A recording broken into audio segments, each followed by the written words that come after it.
Good evening, everyone, and welcome to the Henry Schein Dental Academy webinar series. My name is Adam, and I'll be your moderator.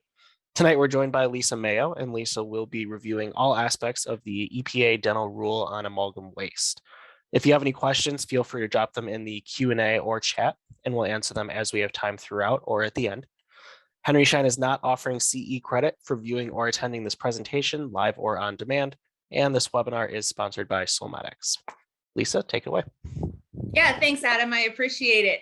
Hey, welcome everybody, and especially big thank you out to all of you participants for tuning in on a weeknight webinar after I'm sure all of you guys were working today. I myself was working as well. I did double duty down at A&M Dental College, and then did a couple hours in private practice, came home, showered, and now I'm here. So I'm really excited to be joining you guys tonight. Really just thankful for the opportunity with Henry Schein and Solmatics to be visiting with everybody on a really important regulatory topic that affects our dental profession here in the United States. So I entitled this presentation, I've done a couple different versions of it. And in this version, I want to talk about how to navigate your office through the EPA dental rule. Kind of what are your major steps and checklists for compliance? So whether you're a practice owner, or you're an allied health provider working in a dental office, or you're on a sales force or working for a manufacturer, I really think everybody's going to benefit from going through this course with me tonight.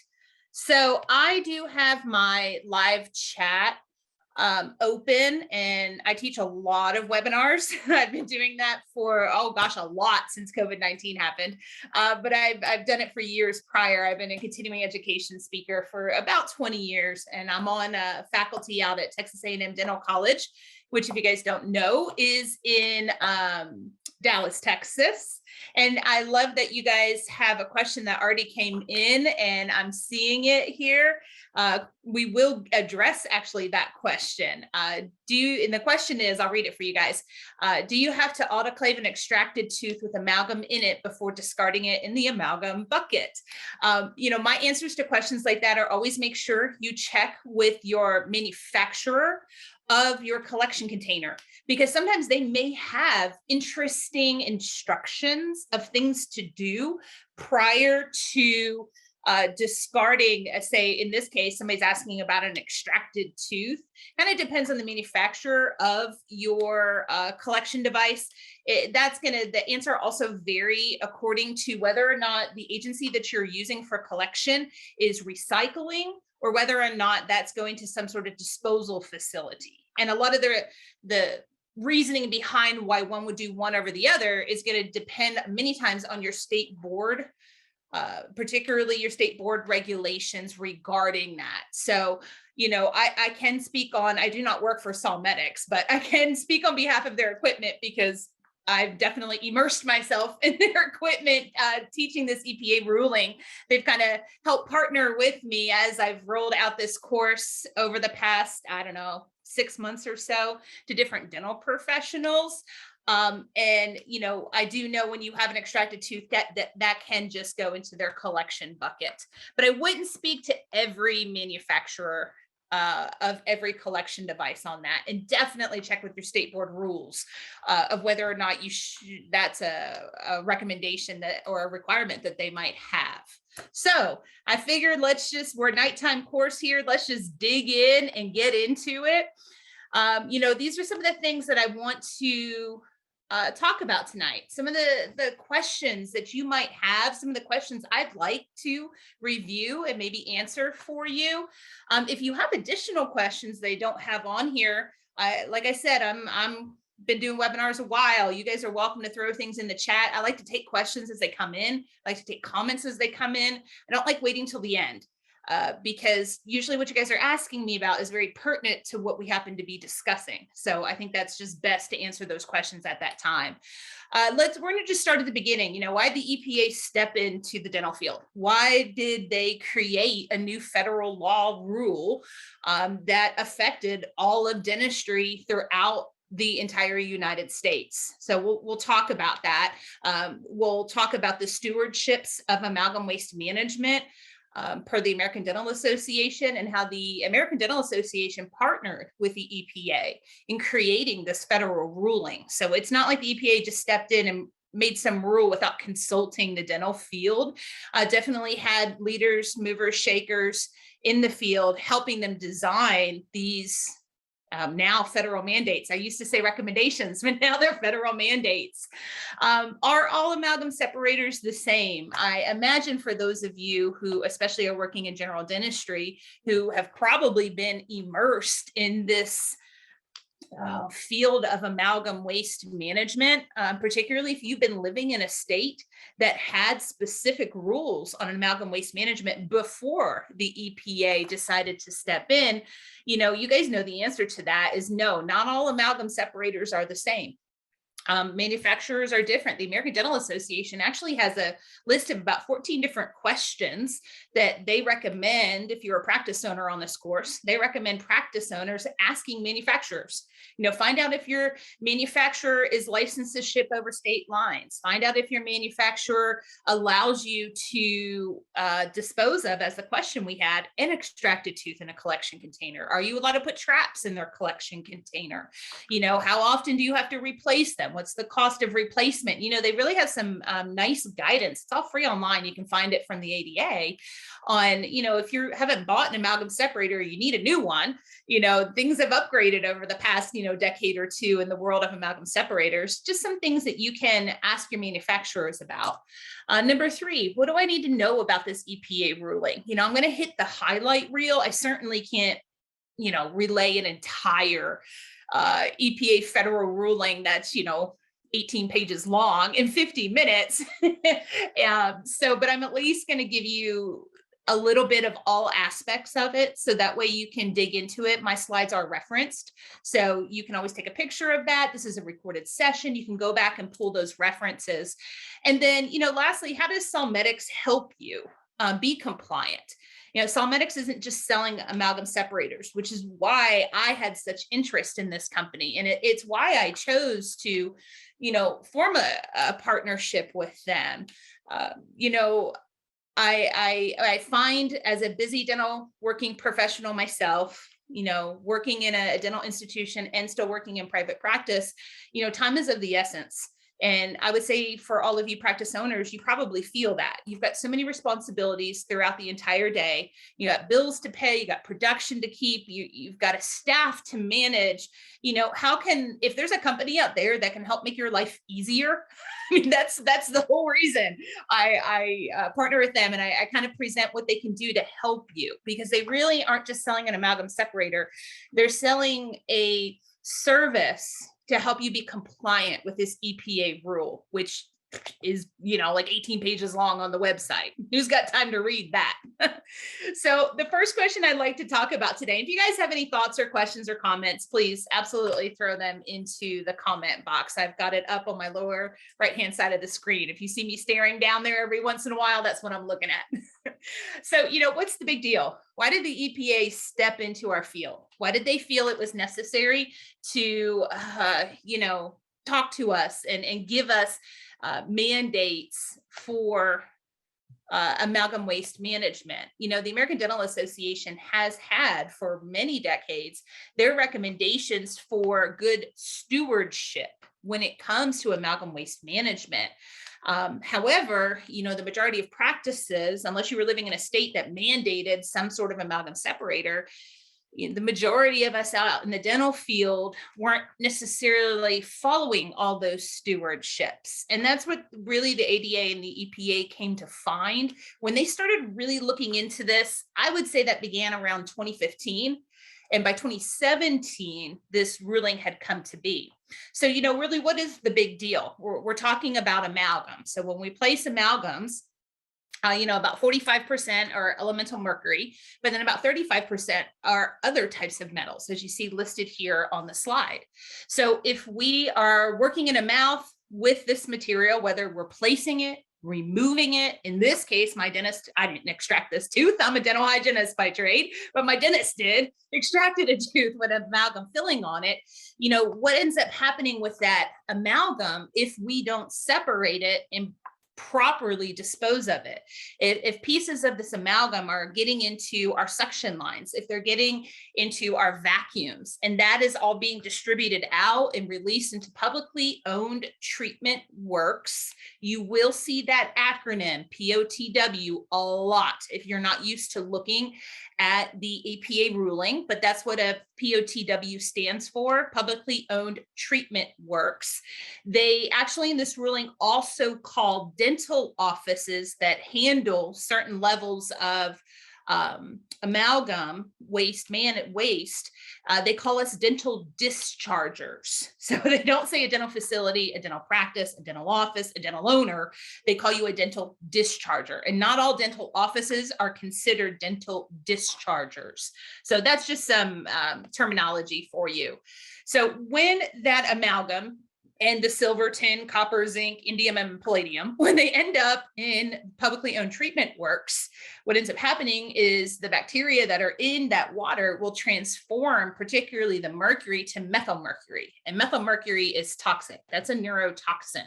That neurotoxin is commonly eaten by fish and shellfish, which is part of the reason why I found out when you're pregnant, you're not supposed to eat fish and shellfish for a particular reason, because you're trying to stay away from methylmercury. So, because that is a neurotoxin, it can cause birth defects.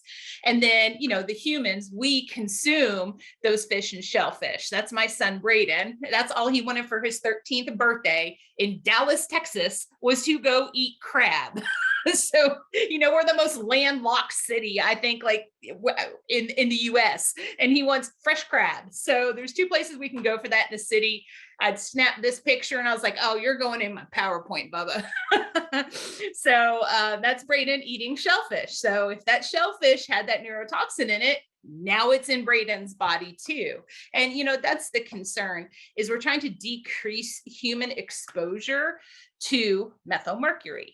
And the American Dental Association has recommended dental dischargers to please, use good stewardship, use amalgam separators so we can kind of break that chain. And what's interesting when you read through the EPA statistics in their ruling is they actually have said that dental dischargers, dental offices, are not the major contributor of mercury in the environment. That's attributed to fossil fuels and incinerators. However, we are the main source of mercury discharged into POTWs, publicly owned treatment works. In fact, in dentistry, we discharge about 5.1 tons of mercury and all those other elemental metals annually. And we tend to discharge 5.3 tons of other metals. And, part of me as a dental provider, I've been in the dental field now 22 years. And part of me thought to myself when the EPA had this ruling, like, oh, well, are we still placing amalgam in dentistry? Like, is this still that big of a problem? But then, part of me was like, well, yeah, we take amalgam out of teeth all the time. But interesting, I looked at some stats on this for us for our course. While amalgam placement decreases 2 to 3% annually in the United States, even though we're decreasing the amount of amalgam we're actually placing, the mercury from offices over the next 25 years will decrease by half. But even through that decreasing by half over the next 25 years, we will still discharge at that time 2 tons of mercury in POTWs. So we're going to go from 5 down to 2 by the year 2040 is what's predicted. So that means, when the EPA is looking at that, they're like, oh, this problem's not going away anytime soon. And decreasing by half doesn't really fix our problem either. So, that's the reason we now have this regulation.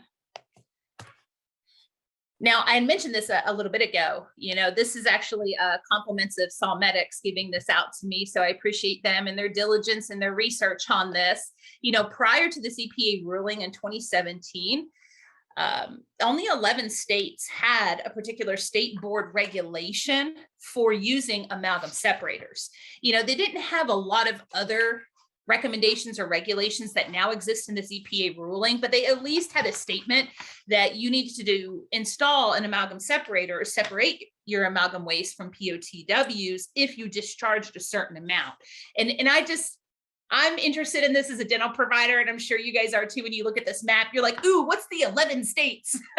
So I did look these up for you. The 11 states that were already having some sort of rule of compliance with amalgam waste management were in the South, New Mexico, in the West, Oregon, in the North Central was Michigan, and really a lot of the rest of the states are all concentrated up in the Northeast. The Northeast was far better stewardships of amalgam waste management or their state boards were than throughout other parts of the US. So in the Northeast, you had Maine, Vermont, New Hampshire, Massachusetts, Connecticut, Rhode Island, New York, and New Jersey. So good work, Northeast. I guess the rest of us needed a federal ruling to kind of catch up with your state boards. So by the year of June of 2017, when the EPA ruling went into effect, now all 50 states must be regulated. And, thanks Solmedics for having that. That is actually on their website and something that you can look at. And I like the historical approach on that as well. If you guys have any, again, questions, comments, you're more than welcome to throw those into the chat. I do have it live and up. All right, so let's move into this EPA Rule 40 CRF Part 441. Got to say the whole thing at least once in a course, right? I have to be on my ball here. So this ruling is to come up with a uniform national standard with the goal to greatly reduce the discharge of mercury from dental offices into POTWs in the United States. The ruling is a floor, not a ceiling. That's why I have this picture here, because in some areas of the United States, your state boards may actually have more stringent rules than the EPA. So you not only have to follow the federal mandate now from the EPA, but if your state board has additional criteria, maybe they have criteria for how you recycle or dispose of collection devices, they may have more stringent best practice recommendations in the EPA, that now means you have to follow two different rules. But for all of us dental providers that are on this call tonight, aren't we very used to that anyway? We're very used to sometimes having 2 or 3 rules to follow depending on where we live and how we practice and how frequently laws change. And that's just the one thing I learned in my master's degree in healthcare administration is if you're going to enter healthcare, you best be comfortable with change because let's just be real, the field changes. I feel like at least every year, if not sometimes monthly. I'm like, oh, when did that happen? When did we start doing that? Anybody else agree with me? You're welcome to give a little shout out on that. So let me come back here to my PowerPoint. So with this EPA ruling, it's not just about trying to mandate offices to get an amalgam separator. I mean, that's what the 17 states, if you live in any of them, that's what your state was trying to do prior to the EPA rule. While the amalgam separator is part of the EPA ruling, it's certainly not everything. Not only do you need an amalgam separator that at minimum removes 95% of amalgam solids from your wastewater before it ends up in POTWs, and you can do that with an amalgam separator or an equivalent device that meets the same standards of removal efficiency. And I will show you what those standards are in a hot minute. I'm going to get to that in just a second. But you also have to implement 2 best management practices. I'll talk about that. Actually, that's on my next slide. You have to comply with reporting requirements. Of course, if there's a federal rule on anything, you're going to have documentation and reporting requirements that are going to go along with it. They also require very specific inspection and maintenance requirements. And then that last one, record keeping. This is a biggie too. This is one of those things you're going to have to put if you're a dentist in here and a practice owner, this is going to have to be on somebody's plate. Either this is your office manager or even yourself. Somebody's got to be in charge of your record keeping. And I'll actually show you what records the EPA is requiring you keep and how long you have to keep them for. How are we all doing so far? How's everybody feeling? I haven't seen any questions roll in, although we are talking about, like a federal ruling here. So how exciting can it be? I try to stay lively for you guys so I can kind of keep you with me with this. If you guys are doing good, I'm going to kind of keep trucking along through here. But if you think of anything or you have any questions, please throw them in there. I always say we learn better when everybody participates instead of me just rattling away. So like I said on the next slide, I was going to show you the best management practices. There are 2 best management practices. And if you actually kind of look back at the history before this EPA ruling came to be, these best management practices have been a part of the American Dental Association's stewardship for proper amalgam waste management for a long time. I mean, I think I went back to like 2010, 2004, and these 2 have been on the list for quite some time. So it's not like the EPA is forcing something upon us that as dental providers that our national governing agency or recommending agency doesn't also support. So number 1, we as if you are a dental discharger, and we'll talk about offices that are dischargers and ones that aren't in just a second. So hold that thought if that's a question. Are you a dental discharger or not? I'll give you that list in a minute. What is considered amalgam waste? What must you be keeping out of POTWs? That's number 1. So that's anything from any kind of amalgam scrap. That's chairside trap filters that contain amalgam, vacuum pump filters that contain amalgam, saliva ejectors that you're using during a procedure with the removal of amalgam. There could be trace elements inside those saliva ejectors. Used amalgam capsules, extracted teeth with amalgam restorations, and waste items that have some kind of amalgam contaminant in them. This has been a question before because I've done this course a couple of times for continuing education. This is the first time I haven't done it for CE. But if you are using a trap that is reusable, so you're not just disposing of it every week.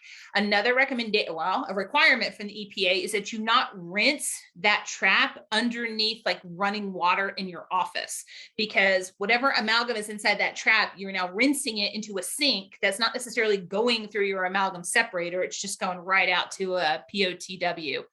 Hey, Richard's got a good comment here. Solmetics recently launched a vacuum line cleaner that inhibits and converts methyl mercury to inert mercury before it leaves the dental office. It's called Power Scrub. Oh, I love that you put that in that, Richard. Power Scrub has a whole slide on it because Power Scrub is the bomb. I'm so glad he put that in there and gave you guys that detail on that product line. I'm going to bring that up again when we get to that slide. I love having energetic and people that are throwing in comments like that, because that just adds to the class. And I really appreciate that, Richard. Your second best management practice is for line cleaners. There's where Richard's comment is coming in.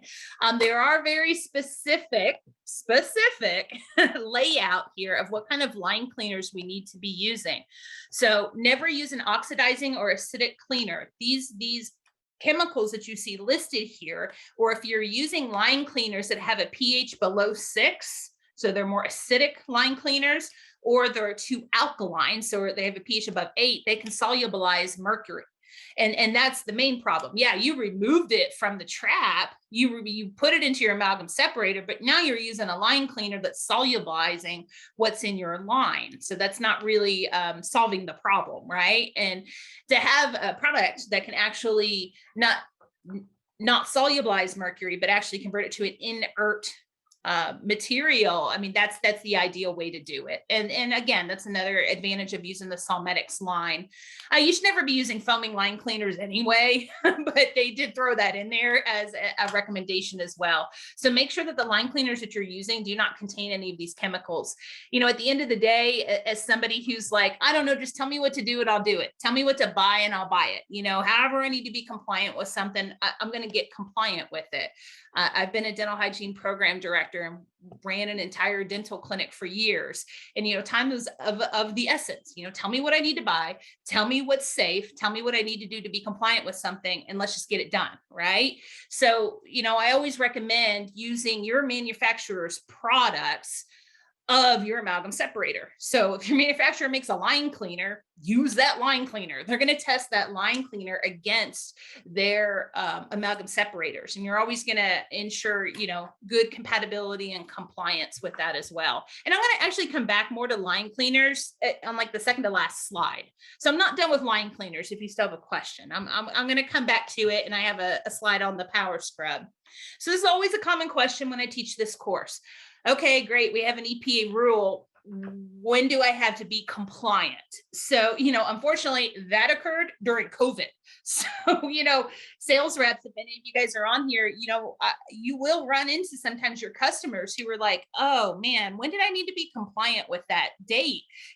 For some of us, our practices maybe were closed down during that time, or, COVID kind of put a hiccup in our giddy up. Sorry, that's my Texas coming out, a hiccup in our giddy up of dentistry, right? We have practices that were shut down for 3, 6, 8 months because of COVID. And unfortunately, that's when this deadline to comply was. It was July 14th of 2020. The EPA rule went into effect on June 14th, 2017. So if you built a new practice after that date, new practices from the ground up, they open their practice compliant with this rule. But for many that have existing practices, we did need to have compliance by 2020. And if you already have an amalgam separator, because you were either in those 17 states or you were just practicing good amalgam waste management stewardship before it became a federal rule, you can continue to use your amalgam separator if it's functional until June 14th of 2027. And you have to file a one-time compliance. And unfortunately, that date has come and gone. You can still file it. I would still recommend filing it if you haven't, or just getting yourself a new amalgam separator. And that was October 12th of 2020. And just as another helpful guide, what I like that Solmedics does is they actually have this on their website. I just snipped it from their website. I don't think they know I did that, but I did it. They actually have a link in here that will take you to the site that gets you that compliance form. Because that's another thing I always have struggle with, especially as a practice owner or a manager of a dental clinic, was like, where do I go to find all these forms, these HIPAA, these OSHA, these OSAP? So, where are all of my forms? So you can actually just go to their website, can click on your state, and it will tunnel you into the place that you need to go to find your compliance form. Hallelujah. Thank you very much for helping. Hey, Adam, I have a poll question on this.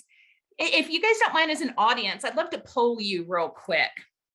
I'm going to see what your thoughts are on this. And Adam usually leaves these poll questions up for only like 30 seconds. So if you guys wouldn't mind answering that, I'd appreciate it.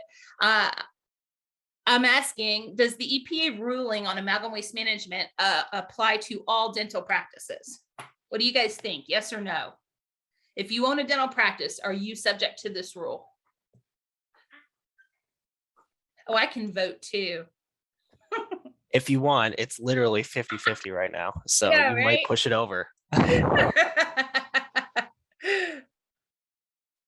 Oh, 51-49 in favor of yes. That seems to be trending in that direction. Oh, we get a trending answer. I love it.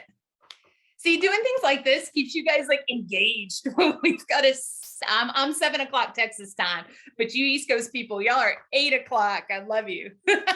Yeah, Adam, if you want to share the poll, you can. It looks like 54% say yes, the EPA ruling applies to all dental practices, and 46% said no. So yeah, we are 50-50, which is I'm very glad that I asked that question, because anytime there's a split in the room like that, it's a good thing I'm bringing up this topic, isn't it? I always tell my students that. I'm like, if you didn't really know the answer, aren't you glad I'm going to bring it up?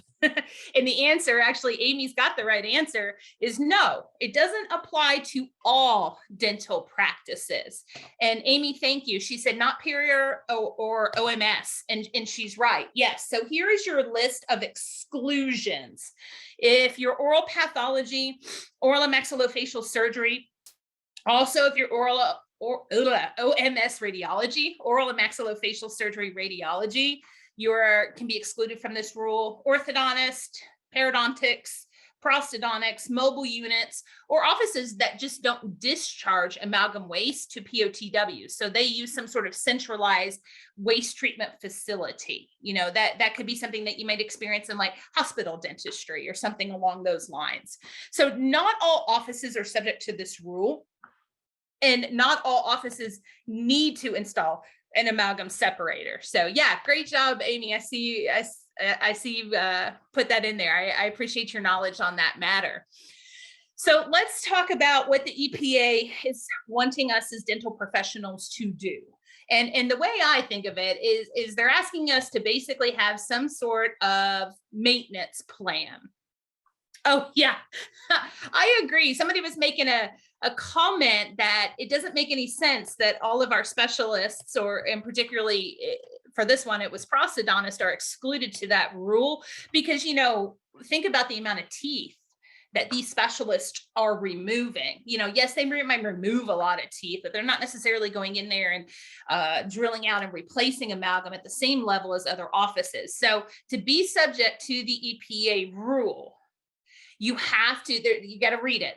You have to actually have a certain amount of hazardous waste that you create in your dental office. And there's different levels of hazardous waste, and amalgam is in one of those 3 levels of hazardous waste. Now, here's a great just side note best practice to kind of piggyback and kind of agree with that comment. Just because your specialist is on this list doesn't mean they don't have an amalgam separator. It just means they're not federally mandated to do it. But, many of these specialists may decide that that's a good stewardship on their part, or they see that the type of services they provide, the types of patients that they see, the population that they're working on, that they are involved with multiple amalgam experiences. So they may decide to do a amalgam separator, at least because they feel like that's in their best stewardship. So I think that's a good side note too. So what the EPA is asking us to do is basically what I put together, and this is my anecdotal thought process on how I would compartmentalize this EPA ruling. When I ran a dental clinic, and a whole functional dental clinic, what did I see were the things that I needed to keep track of when it came to this EPA rule? So number 1, the orange piece, that's important. Got to have an amalgam separator if you are subject to this rule. You have to have your waste collection containers. We have to be using special line cleaners.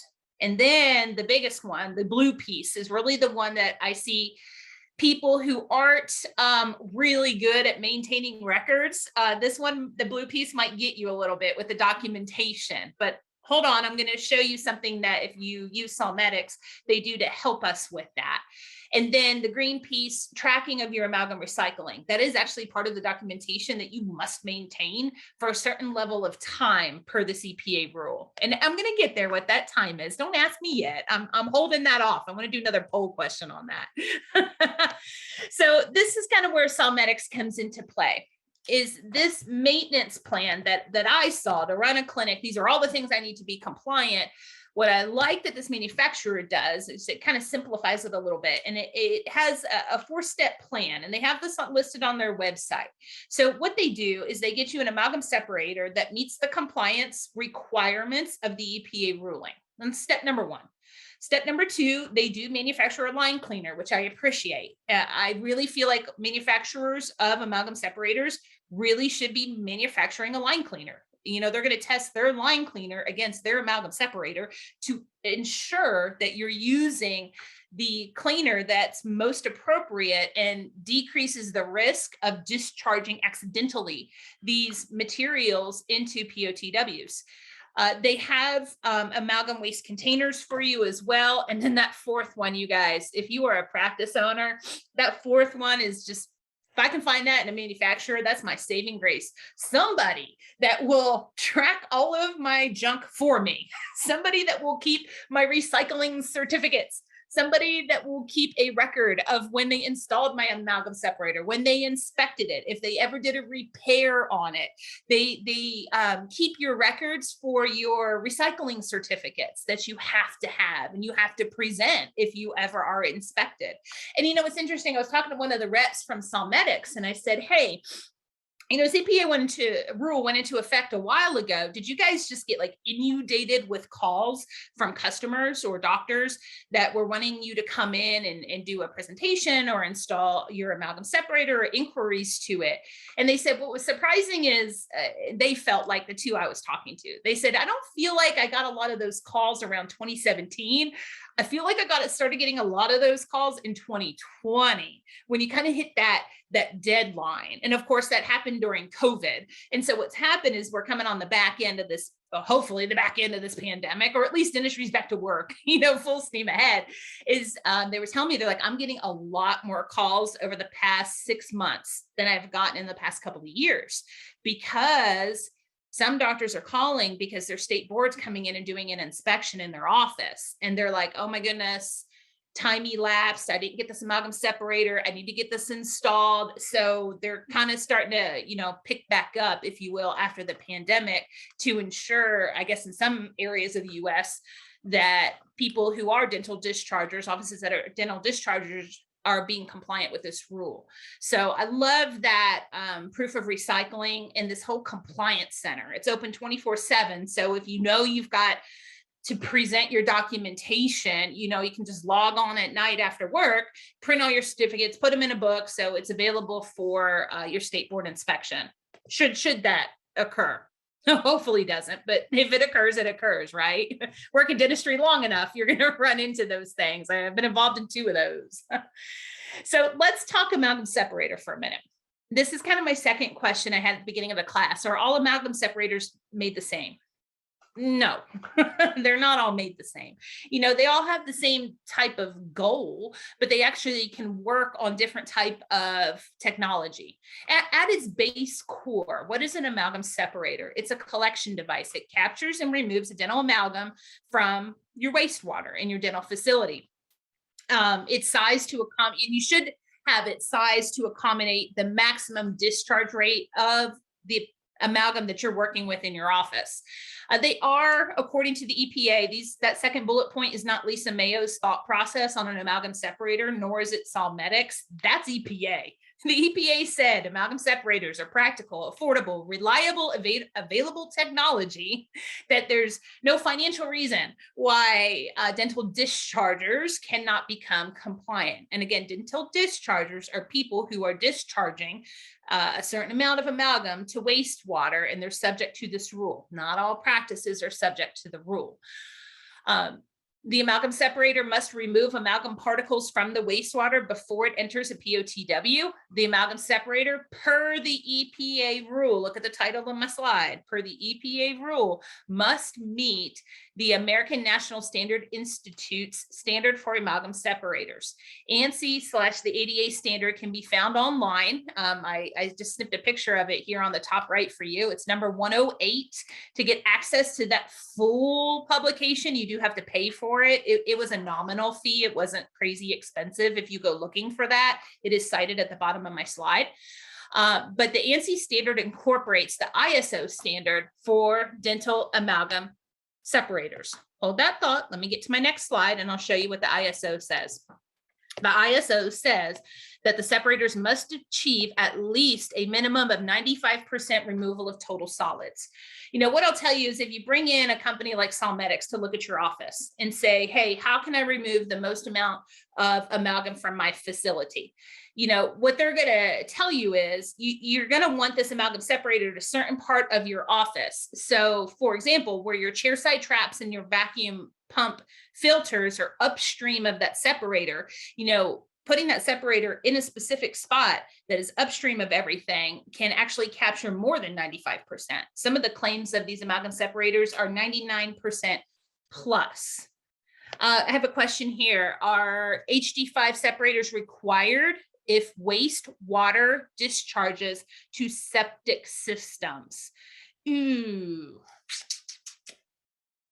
I would invite you to bring in a manufacturer rep to answer that question, mainly because we need to know a little bit more specifics of your facility, meaning, are you one of those exclusions to this EPA rule because of that septic system?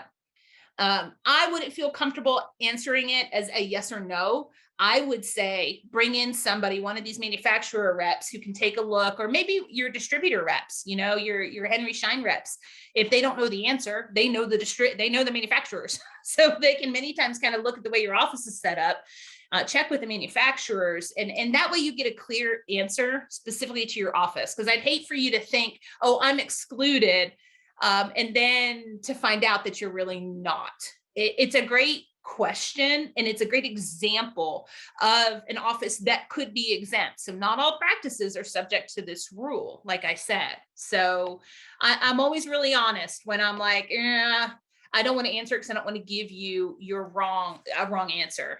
Actually, Jeffrey's kind of saying the same thing. He said, check with the local or state board. Sometimes water can leach out of septic systems. It's kind of where my brain was going with that too, Jeffrey. That's kind of why I was like, ew, check with your rep first. I totally agree with that. Design, the ISO here, the ISO number is 11143. And if you got to like purchase the entire ISO standard. It's nominal. Most of these like purchases are like $35, $38. I think the most expensive one was the ANSI. And I want to say that was getting close to $100, maybe. Don't quote me on that. That's just anecdotal because I haven't looked those up for a while. I bought them because I was teaching this course. I'm sorry I can't share them. That's copyright infringement. So I do know better than that. But, they're really not that expensive to buy. Or you can contact these manufacturers who have access to all that documentation and they can help you as well. But that ISO lists specific design requirements of an amalgam separator. It lists specific requirements for instructions on proper use, proper maintenance, and it does give you information whether you're using a sedimentation amalgam separator. And in dentistry, that is the most common. That's where materials settle to the bottom of those. You see those little collection containers here in the picture on the NXT. The sedimentation, all the particles that are in the amalgam that's being separated or whatever else is being blown out of your vacuum lines is settling down in the bottom of those containers by the force of gravity, and that's sedimentation.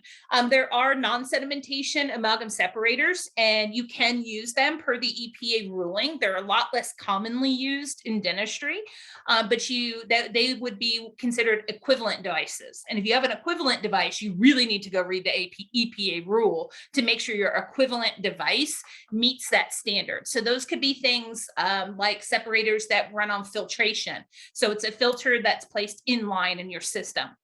Centrifugation, where solids are spinning to the sides, or ion exchange technology.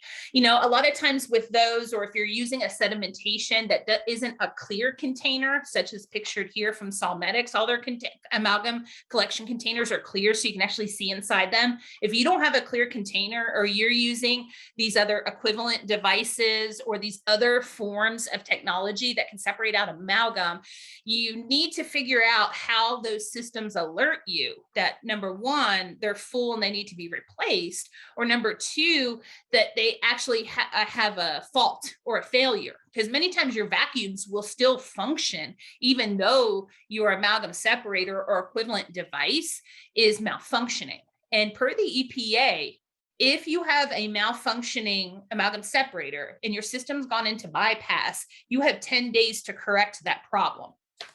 So that's just kind of something to think about there. We have some other awesome comments about the septic system. So if you guys want to see those, just open your chat and you can see those comments coming on about the septic system questions.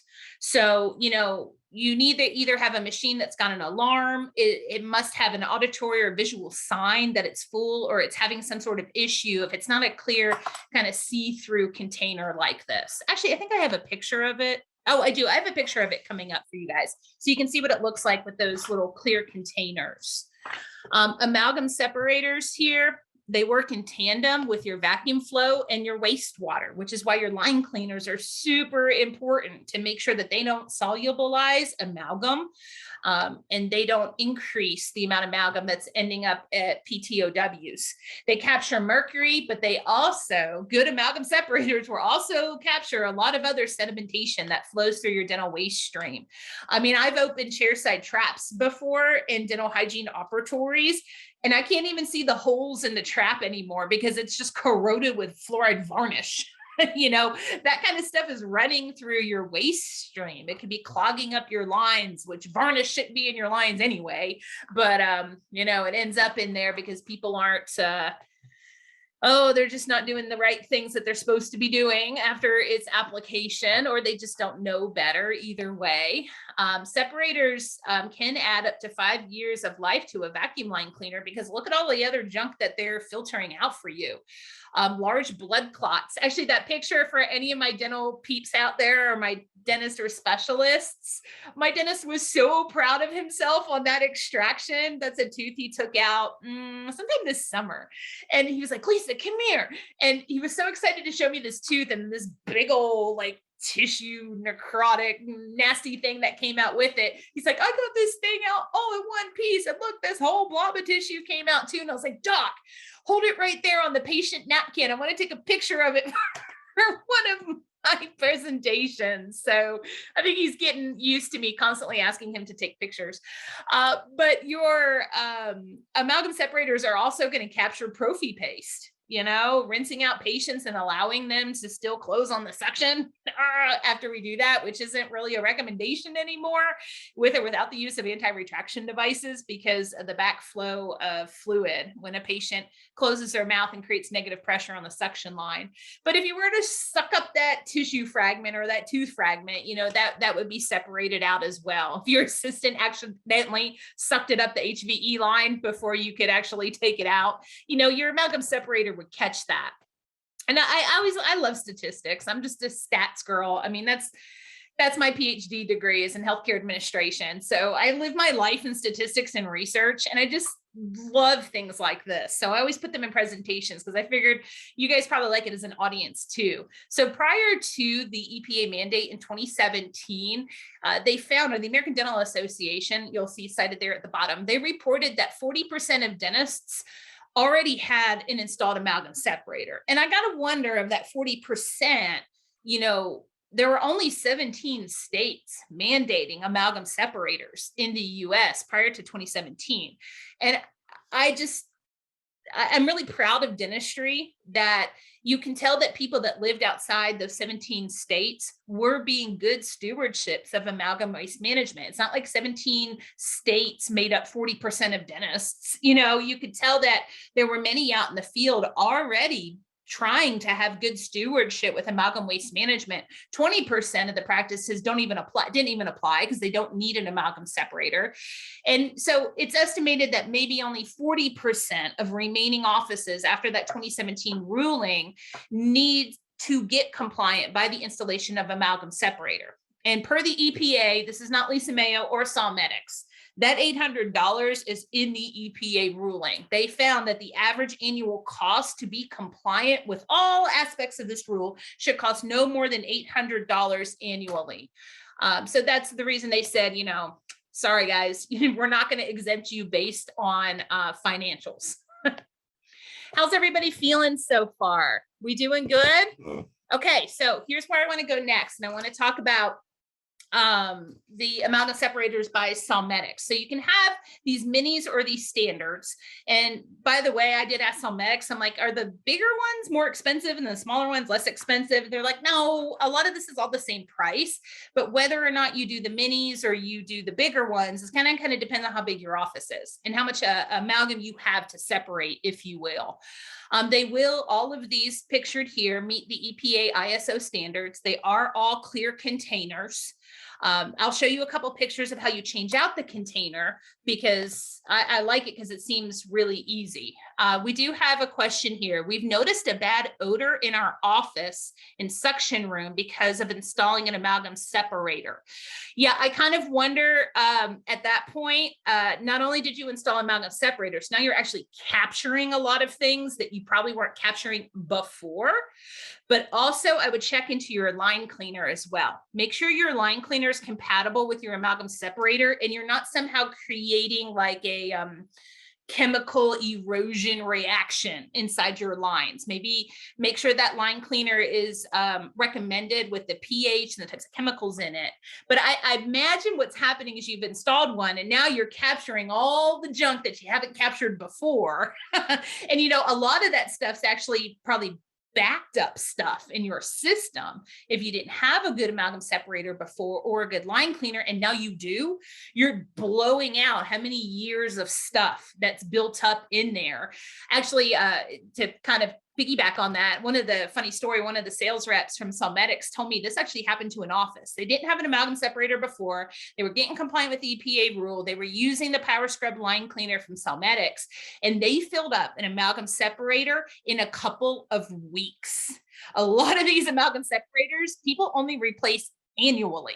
So they filled it up in a couple of weeks. And the doctor was like, oh my goodness. Oh, actually, let me show you a picture of kind of what they look like. You know, he filled up a container like this in a matter of weeks with all the junk that had probably been in those lines for who knows how long, that were all being just scrubbed out and separated. So, you know, the rep was really nice. She's like, I really felt bad that he filled up something in a couple of weeks that we say, hey, replace it at, you know, every year. If you haven't filled it up yet, go ahead and replace it annually. So she gave him one for free.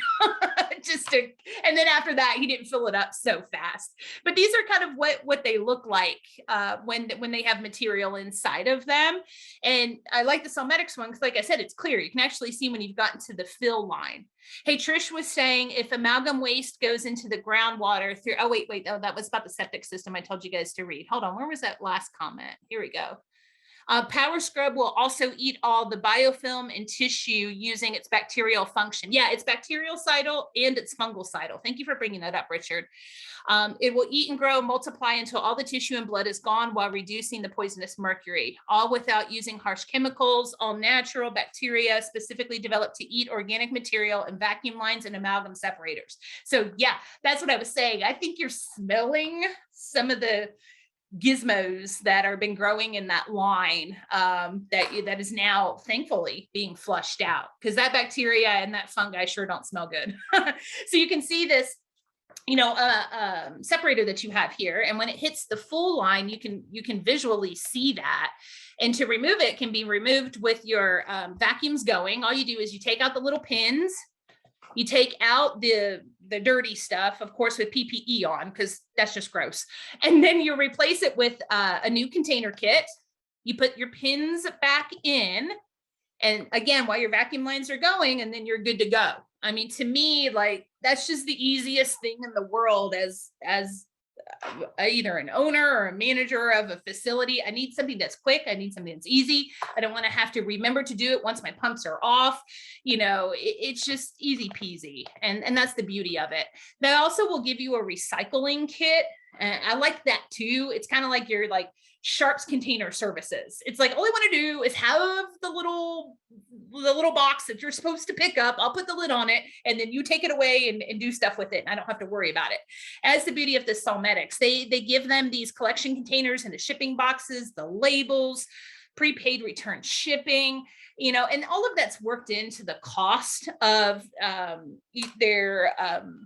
their system. It's not like you're being nickel and dimed for all these little different things. And I need a collection container. I need a shipping label. You know, they're not going to charge you separately for all of that, which is nice. I appreciate that as well. Here's that Power Scrub, guys. And this is what we're talking about with the vacuum lines. So these pictures on the right are intended to show you, and that's real life vacuum lines, by the way. That's not like cartoon that I found. Your vacuum lines can get so contaminated that it looks like worms are growing in them. Look at that bottom right picture there. So this Power Scrub vacuum line cleaner is kind of what happened to that dentist I shared that story about with you. He started using this for the first time with the new amalgam separator, and all that corroded junk that had been in his vacuum lines for however long all got, blown out by using this vacuum line cleaner. So, that's not only good for the life of his vacuums and for the health of his equipment, that's also for the health of your patients.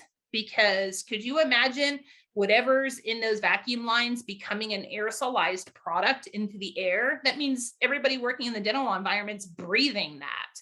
It's going specifically into your patient's mouth, and that's extremely dangerous. So that's the beauty of having this particular company's product line, is you can also use their Power Scrub vacuum line cleaner. Anything else I wanted to bring up there? Like I said, those amalgam separators should be replaced when they're full, or they should be replaced annually. And I actually asked Solmetics, I'm like, how come you guys say annually? And they're like, yeah, it's one of those things. These containers are designed to function with their filters and the materials for a certain length of time. And then after that annual date, we can't guarantee that things aren't deteriorating. We can't guarantee that those filters are functioning at the level that they should. It's like any other product. Use this product for 100 uses, 3,000 uses. It's like needing an oil change in your car, so at least annually is what they say. Beverly's asking, when you run the lines to clean, is the proper way to suction up the cleaner to stick in and pull out, not just leave the hose in the bucket? No, great question, Beverly. Great question. Depends on the product that you're using. So what I would recommend in that situation, I'm going to write this down for you. Pull up your products, DFU, it's called Directions for Use. And you may already know that. I'm not trying to talk down to you at all. Some companies have actually moved away from, sorry, I just did that as direct message. Thanks, Adam. Some companies have moved away from DFU and they're calling it IFU, which is Instructions for Use. Do me a favor, if you're using Power Scrub, pull up their most current IFU, DFU online, and it's going to tell you exactly how to use that product with that bucket. So it depends on which product that you're using. They're going to have different instructions. But I'll tell you anecdotally, what you just said is pretty much how a lot of the different product lines work. Where you're putting the hose into the bucket and you got to leave it there for a certain length of time. Some of them have little filters it goes through. Some of it want it right in the liquid. So, but I would definitely always advise you to pull up the DFU, IFU of your product line. So the second to last service here that Solmetics gives you is your collection container. And, one thing I would invite you, if you're not using Solmetics, to double check with your manufacturer is what's allowed to go inside that collection container. Donald actually said, an issue I have with the container, it would be nice if the full line was not more than 1/2 of the container. Yeah, and you know what? That may mean that you need a larger unit too. That might be it as well. Trish is asking, are vacuum lines that require the SV and the HVE lines to dock to built-in vacuum attachments? Is there a same action of the movement of the fluid as the atomizer, like the sidekick? I'm just going to be honest with you, Trish. That is an answer I don't know. If anybody from Schein is on that knows the answer to that question that popped up, or anybody from Solmetics is on, she's asking, are vacuum lines that require the SE and the HVE lines to dock to a built-in vacuum attachment, is this the same action of the movement of the fluid in the lines as the atomizer, like the sidekick? So yeah, if anybody can answer that, please, by all means. I'll never answer something I'm not 100% sure of, because I never want to stray anybody wrong. I'm the first person to say I don't know. But Amy knows. Yeah, she's saying it's the same action. Thank you, Amy. You are the best. If you're not using Solmetics, one of the things I'd recommend you finding out is what is allowed inside those collection containers. Some of them don't let you put the chair side traps in there. Some don't let teeth in there. You know, the beauty of Solmetics is you just put it all in there. Everything you use, anything that should be in there can all go in there. They are licensed with the Department of Transportation. Not all products and not all manufacturers are. And especially for you guys who live close to state lines where you can easily get in and out of different states like you are up in the Northeast, particularly, you know, you need to make sure that your manufacturers not only licensed with the Department of Transportation for that size bucket, are they allowed to move it over state lines? And if they move it over state lines, what's the recycling laws there? Is it the same as in the state where it's actually being collected from? So it's just kind of things to think about that I don't think we always think about as, you know, dental professionals.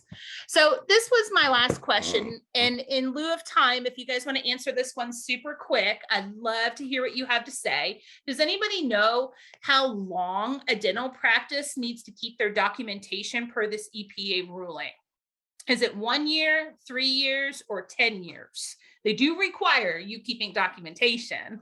So yeah, Amy, thank you. She's saying 3 years. Adam, what does our poll look like? It is neck and neck between 3 and 10. 3 and 10. You know, as somebody, if I didn't know anything about this EPA rule and I had to answer this question, I would always go the highest. I'd always go like 10 years because I think anything with the government, like they just want you to keep it forever. But if you want to release the poll question, Adam, you can. For those of you guys neck and neck between 3 and 10 years, glad I asked the question, you guys. It's actually only 3. I would have answered 10 too. I'm down with you. I just find anything with the government, they want documentation for a long time. And I would say if your form of documentation is depicted on this cartoon, because I have met many practice owners that this is kind of what their documentation room looks like. You may want to take advantage of Solmetics program here because they do help you with your compliance. Because this is recorded, I'm going to go through this kind of quick so we can finish up and be done on time. With the EPA ruling, they are requiring you to keep records documenting the date, person conducting your inspection of your amalgam separator and the results. You have to document follow-up actions of inspections if applicable. Document amalgam retaining container replacement dates. I'm still going. Number 4, document all dates that collected dental amalgam is picked up or shipped for proper disposal in accordance with this EPA ruling. You need the name of the permitted or licensed treatment, the storage or disposal facility that received it, and the best practices, retaining of their certificates of recycling. These are the last 2. You're like, oh my goodness, I have to have all of this. Yes, you do. You have to document any repair that's been done on your amalgam separator, not just the date, but they want the person and the description. And you have to maintain and make available for inspection in either physical or electronic form. The manufacturer's operating, there it is, manual, instructions for use, directions for use for your device. Cool part about Solmetics is all of that's online. They literally have all of that for you online, your certificates, your recycling, your date of installation, the date they inspected it, the date they certified it, the date they transported it, the date they did a repair on it. I mean, it's literally all there 24/7. Pull it up anytime. Kind of just makes it easy peasy for us. And those are things our manufacturers don't have to do for us. I mean, really what they need to do is sell us what's on the screen. They need to sell us a good product that'll do what it needs to do. This is the Dental Product Shoppers seal of approval on Solmetics amalgam separators and their recycling. I'm either getting a recommended or best product score. I go to this a lot, especially if I'm looking to get new equipment for our dental facility. But they keep all of that for you, and they don't have to, and they do. So I sure appreciate the just kind of extra help for us busy dental professionals that don't have time to sit here and dig through all the aspects of an EPA ruling and how many CE courses do you need to take on this, you know, to know all of this, you know, between the combination of attending a course like this, maybe looking some of the things up that I pointed out, and possibly partnering with Solmetics can help you become compliant with, and figure out if you're somebody who needs to be subject to this rule as well. Richard said Solmetics keeps your records in the maintenance program, and they're available 24/7 on our website if an inspector requires it. Amen. Hallelujah. Thank you, manufacturer. Because really, that's my job. It's not Solmetics' job. So I appreciate that they're trying to help us. It's nice to see, and I'm really happy to present that to you guys so you know that there is help out there for you. So I want to thank you guys all for coming in tonight. This is my website. It has a contact me button on it. I invite you if you want resources, questions. This is recorded. So if you want to go back and listen to anything or go back to a slide to figure out my reference, you're welcome to do that. But you're also welcome to drop me any kind of questions, comments, anything I can do to help you as a resource. By all means, please reach out. And it just dumps right into my personal email, so I know that you've reached out. So thank you guys so much. Thank you, Henry Schein. Thank you, Adam, for being my moderator tonight and letting me speak to you guys. You are very welcome, and thank you for all of the fantastic information and entertaining hour. It's a federal rule. I do what I can to keep you excited. There you go. Thank you as well to Solmetics for sponsoring tonight's webinar. As Lisa mentioned, we did record tonight, so we'll shoot that out to you within 1 week. Yeah, that's it. Any additional questions, feel free to reach out to Lisa or webinars@henryschein.com and we'll route your question. Thanks for attending. If it's your last one for the year, happy holidays and have a great night. Yeah, happy holidays, you guys.